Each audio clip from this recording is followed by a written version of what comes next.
పోతున్నాం లింగమయ్యో.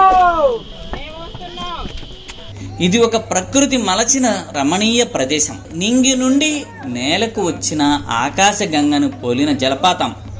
ఈ ప్రాంతం ఒకప్పుడు సర్వేశ్వరంగా పిలువబడి ప్రస్తుతం సలేశ్వరంగా ప్రసిద్ధిగాంచింది.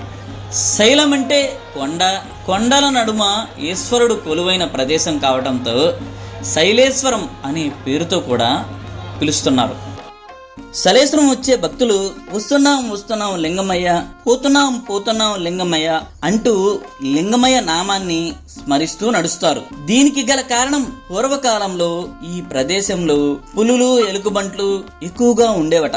ఆ కాలంలో భక్తులు కూడా చాలా తక్కువగా వచ్చేవారు. కాబట్టి పూర్వం సలేశ్వరం వచ్చే భక్తులు క్రూర మృగాలు దూరంగా పోవాలన్న ఉద్దేశంతో వస్తున్నాం లింగమయ్య, పోతున్నాం లింగమయ్య అని కేకలు పెట్టేవారు. ఇప్పుడు అది ఒక ఆచారంగా నిలిచిపోయింది. సలేశ్వరానికి సంబంధించిన విశేషాలను, పూర్తి వివరాలను తెలుసుకోవాలంటే సలేశ్వరం యాత్ర అనే వీడియోలో వివరించాను. ఈ సలేశ్వరం యాత్ర ఫుల్ వీడియోని మీలో ఎవరైనా చూడాలంటే డిస్క్రిప్షన్ లో లింక్ ఇస్తాను. అక్కడి నుంచి ఆ వీడియోను చూసి సలేశ్వరం గురించి పూర్తి డీటెయిల్స్ తెలుసుకోవచ్చు.